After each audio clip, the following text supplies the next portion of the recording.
Olá, gente, tudo bem? Voltando eu aqui de novo, falando que a gente não tomou banho nem trocou de roupa. A gente tá com uma convidada muito especial aqui, a Fernanda, a nossa parceirinha aí, nossa psicóloga da Mental One, mais uma convidada aí na Mental One na geral. E, Fê, a gente já, acho que você estava numa apresentação de caso aí nossa, quando a gente apresentou, né, esse novo projeto aí da Mental One, que vem começando, a gente tem feito um convite, né, não só para pessoas de fora, né, convidados, pessoas, vamos dizer assim, normais, né, que já passaram, que já ouviram ou que já tiveram algum caso na família ou próximo ou em si mesmo, que já passaram por algo como saúde mental. E que a gente também, né, a Mental One, além de nós coordenadores, a gente deixou aberto a todos os profissionais, né, que fazem parte, né, hoje do nosso time tão querido, que quisessem estar aqui com a gente hoje, né, que quisessem estar aqui toda segunda-feira batendo um papo sobre esse tema. E nada mais do que vocês aí, né? E agora eu tô dando risada, que eu acabei de lembrar que no almoço a gente tava, né, discutindo aí as linhas terapêuticas, gente. As linhas terapêuticas. E até hoje, eu vou dizer para vocês, a Ju que está, Ju Selegato aí, minha parceirinha, e a Lívia, né, nós três mosqueteiras aí, que até hoje ela não me respondeu qual era a diferença entre a TCC e a abordagem comportamental. Mas antes da gente responder isso daí, eu queria saber de você, Fê. Não precisa dar todo o completo, mas se quiser dar seu número, RG, CPF, telefone, número da sua roupa, sua cor preferida, como que você chegou até nós, sua trajetória na Mental One, né? E também, qual foi a primeira vez que você ouviu falar, ou que te marcou, né? Ou se foi com um paciente, ou se foi pessoal, se foi na família. O que você quiser trazer para nós aqui, para o público, sobre saúde mental. Bom, vamos lá. Primeiro, agradecer o convite, pessoal, por estar aqui com vocês. Meu nome é Fernanda Laurindo, eu sou psicóloga clínica, analista do comportamento. Como que foi a minha trajetória e também como isso se coincidiu com a clínica, né? Eu vim para São Paulo para fazer o mestrado, a minha coleta de dados do mestrado, e estava fazendo também especialização em análise do comportamento. Então, eu estava aqui estudando e tudo mais, e comecei também, vou atuar, né? Vou começar aí a atuar. E foi então quando encontrei a clínica, fiz a seleção, enfim, comecei a atender na Mental One. Em relação à primeira vez que eu poderia dizer que me deparei com uma questão de saúde mental, foi na faculdade. Eu estava no primeiro estágio básico, chamava estágio básico 1, que era na área de assistência social. Então, eu fui estagiar no CREAS, que é o Centro de Referência Especializado de Assistência Social. E lá eu me deparei, né, com um público, o CREAS, ele atende um público que está em risco ou sofreu algum tipo de negligência. Então, eu me deparei ali com uma situação em que você começa a se questionar qual a atuação do psicólogo, porque normalmente, claro, a gente sabe que a atuação do psicólogo é muito ampla, mas normalmente, até mesmo os estudantes, quando entram na faculdade, ainda uma visão muito romantizada, né, muito voltada para a psicologia clínica. E ali eu estava num lugar que a nossa atuação perpassava por outras diretrizes e também lidando com um público ali que, infelizmente, vivenciava uma situação de vulnerabilidade muito grande. Então, foi ali que eu comecei, já naquele contexto, a me perguntar, caramba, como que nós pensamos saúde mental dentro desse contexto? Um baita desafio, né, Rosana? E que região que era que você fez? Eu fiz a minha graduação em Vitória. Então, era num território lá em Vitória, agora eu não vou me lembrar qual que era o bairro, mas era um dos territórios ali que tinha uma unidade do CREAS, era em Vitória, no Espírito Santo. Foi lá. Eu não tive a experiência em assistência social aqui em São Paulo. Acho que você comentou que conhece bem, imagino que você tenha atuado Em saúde Isso, mental, aqui. bastante. Quando você falou Legal. Então, mas é saúde mental na área da psiquiatria, né? Mas quando você fala na questão de comunidade, existe uma diferença. Sim. Aonde que você percebeu? Foi mais na família, quando vocês faziam anamnese?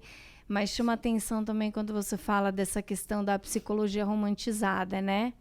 A minha primeira formação, que eu não vou dizer a data, né, de quando que eu me formei, que foi várias décadas atrás, que foi a pedagogia, e a gente também tinha essa questão romantizada, né, quando a gente sai da escola, quando a gente sai do magistério, que eu acho que o meu foi o último magistério, depois, hoje não existe mais, né, a questão do magistério, mas a gente sai com essa visão um pouco romantizada, né, da questão de fazer tudo pela sociedade, vamos né, ir atrás das coisas, e quando que a gente depara com que eu uso muito, acho que eu usei em alguns podcasts aí, a verdade nua e crua, é quando a gente desce ali do lado, e às vezes está aqui do lado, né?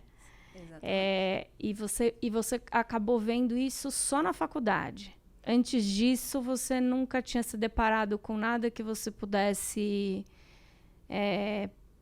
falar, olha, isso daqui pode ou não ser... Ou fez você lembrar algo que você... Aquilo que você viu na faculdade, falou, nossa, isso me fez lembrar algo que eu vi lá atrás, que também pode ser saúde mental, que me fez lembrar de saúde mental. Aconteceu? Na verdade, antes disso, eu havia tido uma experiência também, né, em saúde mental, porque eu me mudei tanto para estudar, né? Então, eu mudei para fazer o ensino médio, depois me mudei novamente para fazer a faculdade. Então, ali um contexto em que tem uma adaptação, você está numa outra cidade, no caso da faculdade eu estava num outro estado, longe da família, estabelecer novas relações. Então, ali uma situação em que eu precisei vivenciar uma adaptação, lidar com uma série de questões. Mas eu acho que eu pontuei essa experiência da faculdade porque ela me marcou.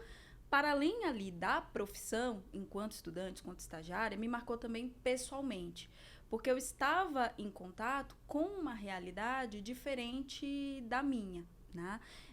Então, eu estava ali em contato, eu falo que todo mundo deveria estagiar na área de assistência social, porque ali você entra em contato com contextos que, a depender, né, do seu contexto de vida, poderá ser muito distante. Então, ali foi também, pessoalmente falando, muito marcante para mim. Então, foi ali, por exemplo, que eu comecei a fazer terapia, pensando, né, puxa, se eu quero continuar nessa profissão, eu preciso também estar bem para vivenciar algumas coisas e para conseguir atuar dentro da minha área.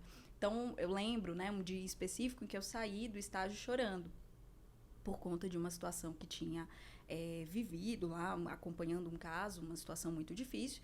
E, a partir dali, então, comecei a fazer a psicoterapia para entender tudo isso, entender como aquela situação estava me impactando. Então, por isso que foi algo muito, muito marcante para mim. Mas antes, claro, já tinha esse olhar sobre mim mesma da minha situação de vida, adaptação, novo estado, estabelecendo novas relações. Aí vem, claro, ansiedade, começa a faculdade, é um outro estilo de estudo, né? Uma outra realidade. Então, acho que junta um pouco uma coisa com a outra. E não é comum, né? Acho que todas as faculdades terem no grau assim da psicologia, acho que dependendo, pelo menos na minha época, a psicologia era considerado a área biológica, né?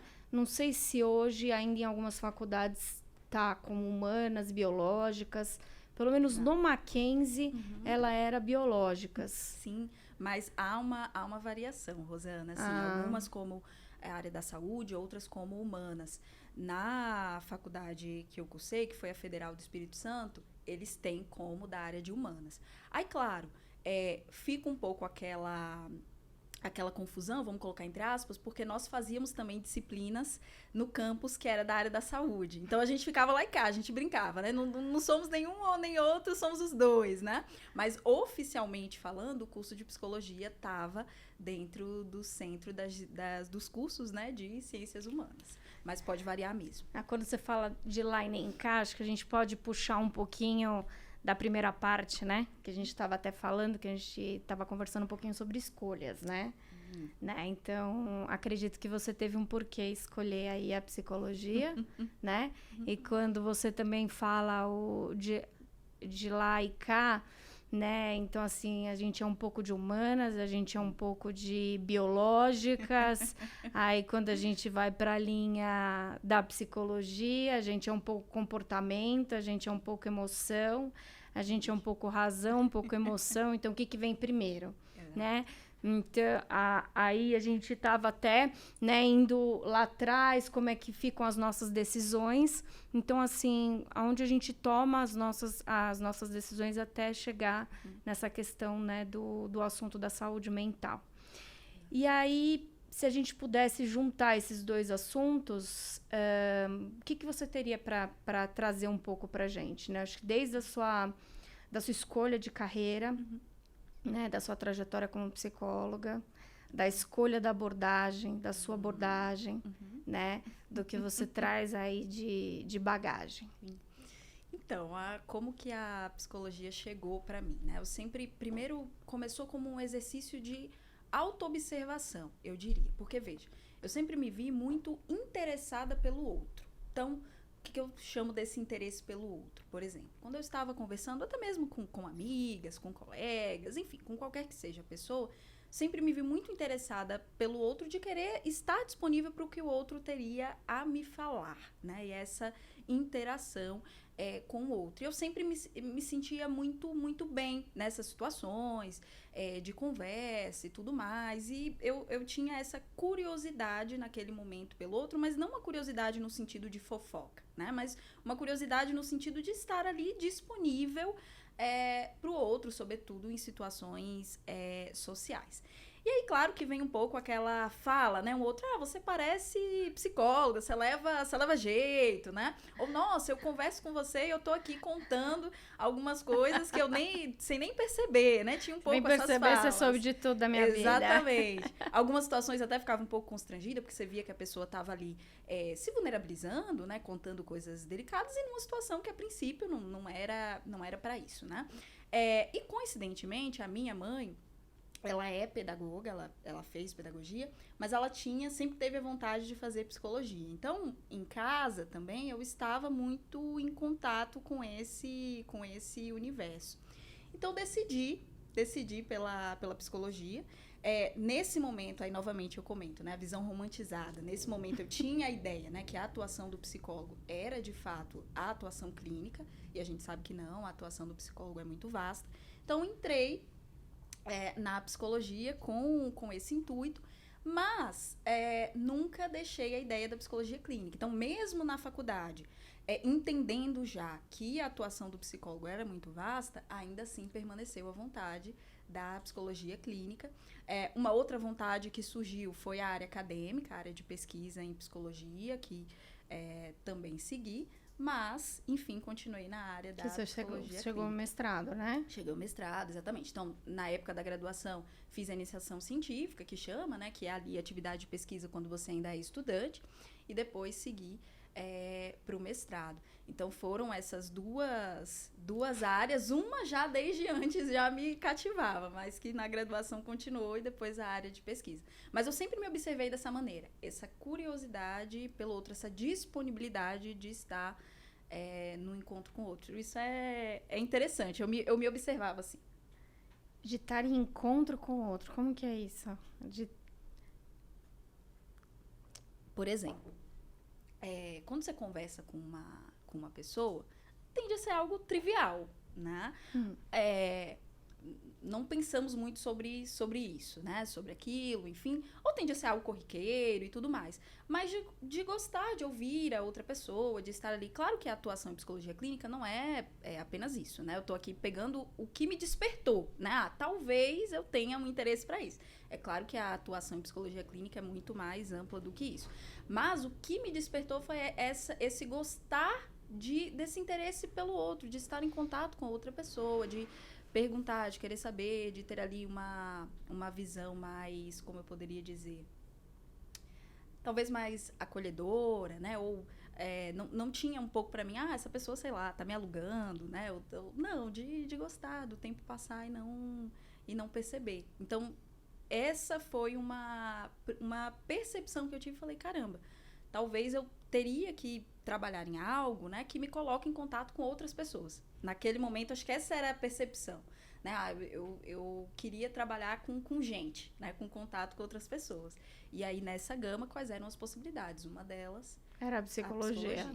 Exatamente. E aí, quando você... Voltando ali, quando você falou a primeira etapa, assim, que te marcou, né? Com saúde mental, que foi o contato com o social, né? Com a assistência social. Você voltando, né? Indo em direção à sua carreira aí, que outros aspectos você percebeu? Né, que isso, você chegou a vivenciar outros aspectos relacionados à saúde mental, que isso chegou a afetar, né, também, não necessariamente pessoalmente, eu digo, né, mas assim, aonde você viu que essa conexão, sabe, esse despertar, essa questão da conexão, ela falou assim, que você falou assim, nossa, isso aqui realmente eu vivenciei lá atrás, é uma escolha que realmente eu queria fazer, né? Então, assim, foi além. Porque uma coisa é aquilo que eu tava te falando, né? A questão das escolhas que a gente faz. E aí eu falei pra você do racional, né? E do emocional. Toda hora ali, quando a gente tá conversando com alguém, né? A gente tá ali entre perguntas racionais, emocionais, escolhas, né? E quando um paciente está falando com a gente, ou quando alguém, ou quando uma pessoa está conversando com a gente tem que elaborar, né? A gente elabora, em alguns momentos a gente fala, em outros momentos você escolhe usar a razão, a emoção, usa os dois juntos, né? E em que momento você também acredita que muitas vezes a questão da saúde mental, né, quando você fala em saúde mental, quando você fala em razão e emoção, tem algo que, dependendo do momento, isso vem primeiro, dentro de um setting terapêutico? Boa pergunta, Rosana.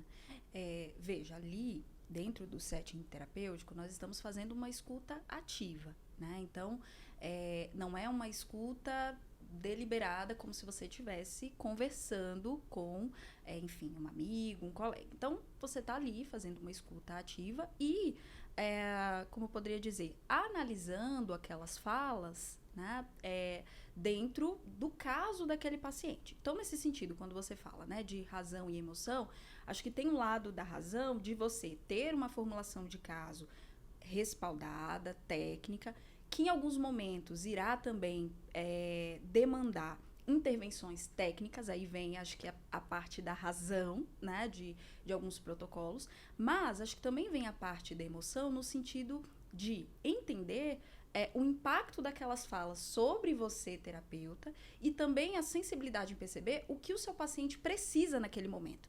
Porque, veja, tem todo esse lado da razão, né? De fato, num estudo de caso, nas análises, nas intervenções, mas tem também, às vezes, um paciente que está ali naquele dia, passou por uma situação difícil naquele momento, está numa situação de vulnerabilidade. Não é naquele momento, por mais que você saiba que seja importante, que, enfim, né, haverá toda uma condução, mas não é naquele momento ali específico que essa intervenção será feita. Então, essa emoção, no sentido também de não ser insensível àquilo que o paciente está falando, às emoções que ele está experimentando, e sempre tentar, dentro do possível, ter esse equilíbrio. Eu tenho aqui toda uma análise, uma formulação de caso, eu tenho uma intervenção pensada, mas isso também não vai acontecer de qualquer modo, em qualquer tempo, a revelia, e eu acho que vem essa parte agora da emoção, né, de ter esse feeling, vamos dizer assim, de em que momento fazer. Né? Não sei se isso faz sentido, Rosana, isso que eu tô falando, mas eu vejo dessa maneira. Eu acredito que a questão, assim, quando eu faço as perguntas, para muitas pessoas, né, eu iniciei aqui dizendo que eu tenho uma coisa de questionamento socrático, né, e que eu levo isso Pra Eu vida. falei que se eu não fosse da área de reabilitação, uma amante do cérebro... não, acho que a outra profissão que eu escolheria, que era detetive de polícia, que eu adoro. Ai, que legal. Coisas de investigação policial. Aí, curiosa, interessada então, no tá vendo? outro, nas Eu gosto de situações, investigar, desse questionamento socrático, de ficar observando, de ficar olhando, né? Exatamente. E às vezes ficam falando assim, nossa, será que ela tá viajando, né? Tá em outro mundo?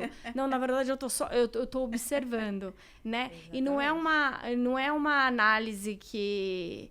talvez, às vezes, de comportamento, né? Uma coisa que, às vezes, vem desde lá de trás. Sabe aquela coisa de sentar na calçada e ficar observando as pessoas? Essa coisa de ver como que as pessoas se comportam, Exatamente. né? Então, quando você me falou da sua primeira experiência, eu tive algumas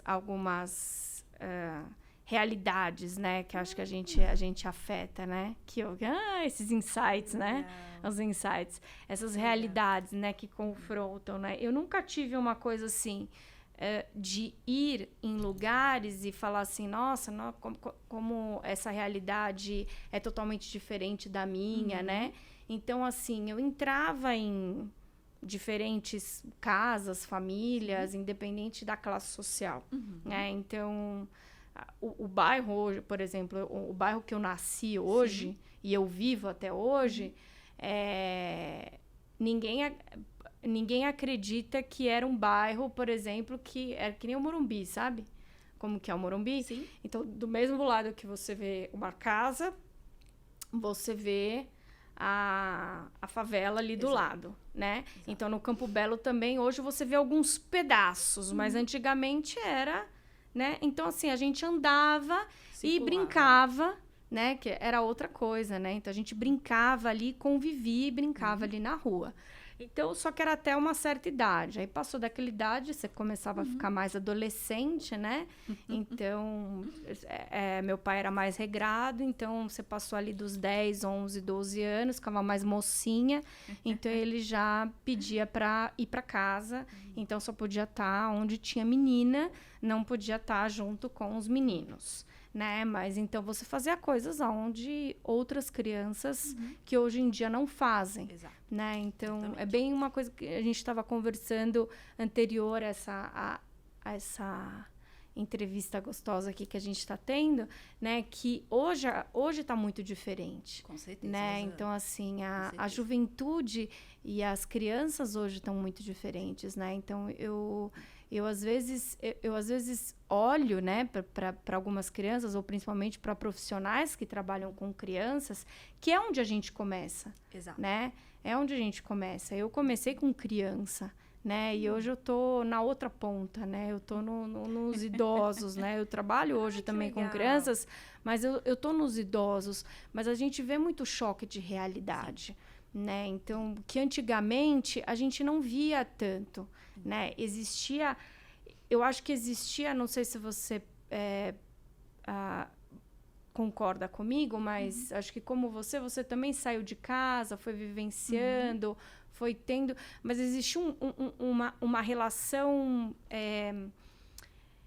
longe, né, entre pai e mãe, essa coisa de respeito, né? Hoje em dia até existe uma coisa mais próxima, mas uma coisa mais liberal, diferente do que tinha antes, uma coisa mais de geração para geração, né? Uma coisa mais enraizada.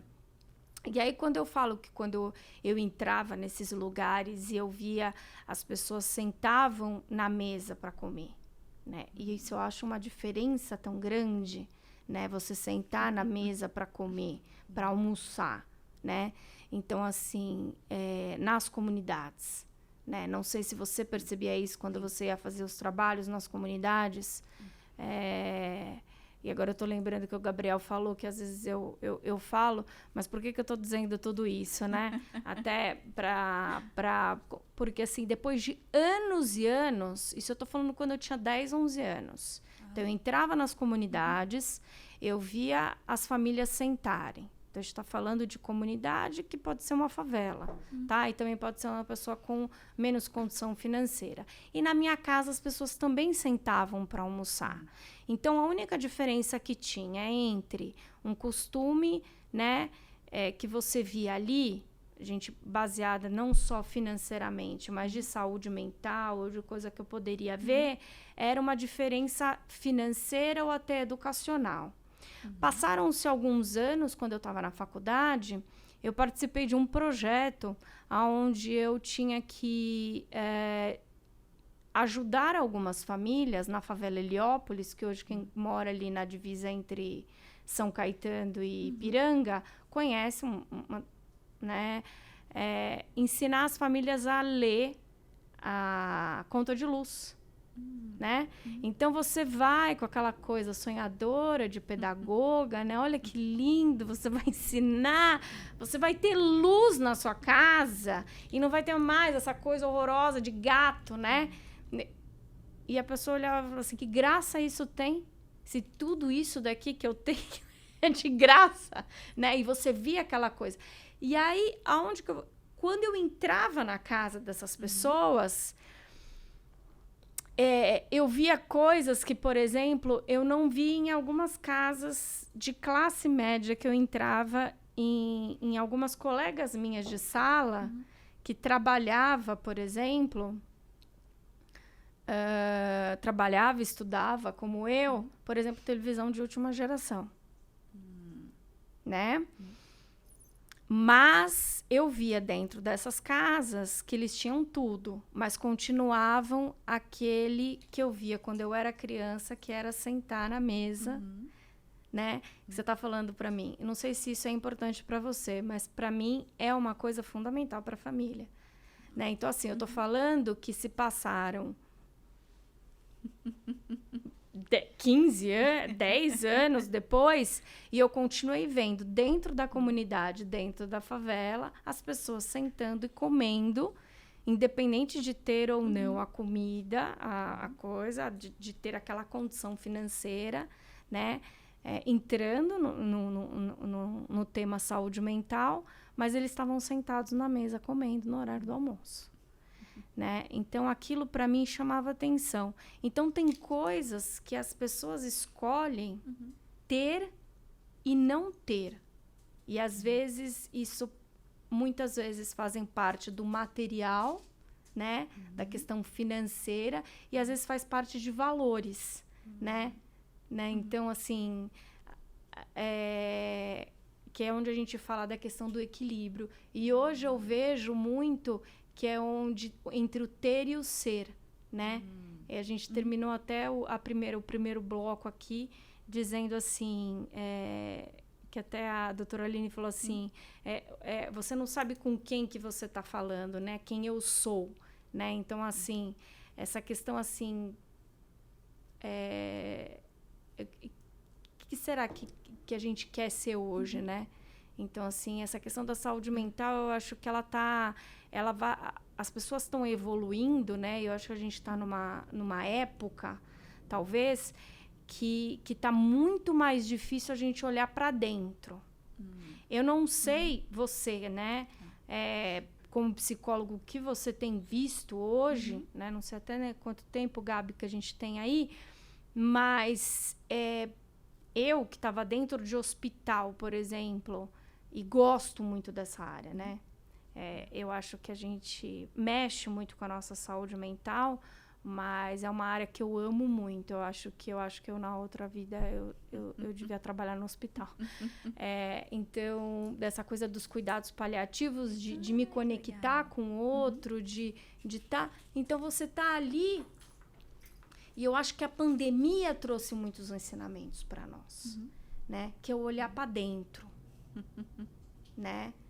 E a saúde mental, quando a gente fala em setembro, suicídio, saúde mental, a gente começar a olhar para fora, e eu não sei, no seu consultório, né? Que é uma das coisas que eu gostaria que até você terminasse esse...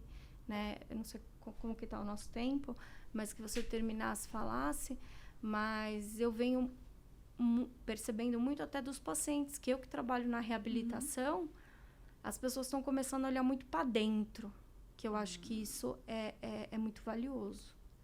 Né? E o quanto que é difícil aceitar. Né? aceitar que eu não fiz aquilo que eu deveria ter feito. Aí tem que levar pra terapia. Exato. E aí, se você puder, Fê, terminar o nosso podcast aí.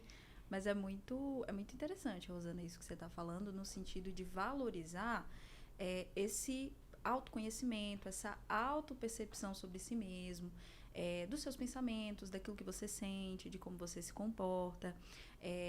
Algo que até pouco tempo atrás não era tão valorizado assim como é hoje. Claro, a gente tem ainda muito a avançar, iremos avançar com certeza, mas acho que você está trazendo uma questão relevante. O quanto que tem sido mais valorizado essa questão do autoconhecimento, dessa autopercepção, que eu acho que é um pouco, não sei se era disso que você estava querendo falar, mas quando você fala do olhar para dentro, me vem muito disso, né? Do quanto que as pessoas estão buscando hoje se entender um pouco mais, se auto-perceberem de uma outra maneira. Então, por que eu sinto tais coisas em determinadas situações? Por que eu me comporto em determinadas situações pensamento dessa maneira? Socrático ficou para mim mesmo.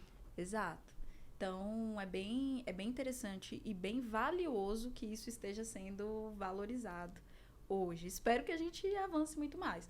E é algo que é possível perceber, de fato, no consultório. É claro que, assim, ainda há um movimento, eu acho que isso também é uma tarefa dos profissionais da área, porque ainda há um movimento da busca da terapia pela resolução de um problema ou de uma situação problema, né?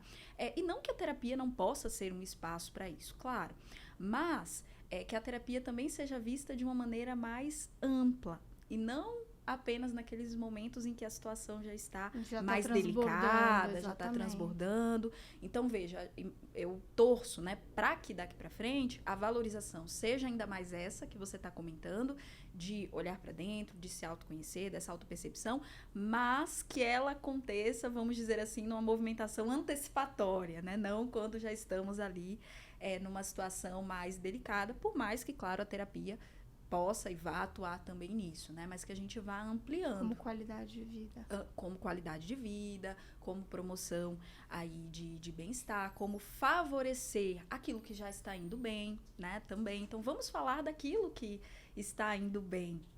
A terapia também é um espaço para isso, né? Valorizar aquilo que já deu certo, exatamente, que eu consegui fazer, olha quanta coisa que eu já consegui. Exatamente. Aí dentro desse movimento, né, desse autoconhecimento, dessa autopercepção, também entendermos, puxa, o que aconteceu que fez com que desse certo, né? Então, quais foram ali as escolhas, as circunstâncias, os contextos, os comportamentos que levaram a isso? Então, isso também pode desencadear uma autopercepção de si mesmo, autoconhecimento. Então, torço aí para que nos próximos anos a gente encontre isso também, comece a encontrar cada vez mais também. Quer deixar uma frase pra gente, Fê? Eita, tem uma frase que eu gosto. Então deixa. Se eu não estou enganada, puxa vida, mas eu acho que ela é do Vinícius de Moraes, que é: a vida é a arte do encontro, embora haja tanto desencontro pela vida. Então, essa é uma frase que me toca muito, assim, que sempre me acompanhou e que eu acho que vai ao encontro daquilo que a gente estava conversando aqui, né? Então, vez ou outra, temos alguns desencontros, mas a vida também é essa arte de nos colocar em contato com bons encontros e irmos em busca deles. Maravilha. Né? Então, é uma frase que me toca sempre. Fê, muito obrigada por aceitar o nosso convite. Usando, imagina, eu que agradeço. Por a gente fazer esse... Nossa, a gente foi lá pra dentro, né? Lá dentro. Espero que não tenha rodado tanto aqui, né, Gabi? Muito obrigada. Eu que agradeço, e aí, então, mais um aí. Um beijo. Beijo Até mais. Todo mundo. Tchau, tchau.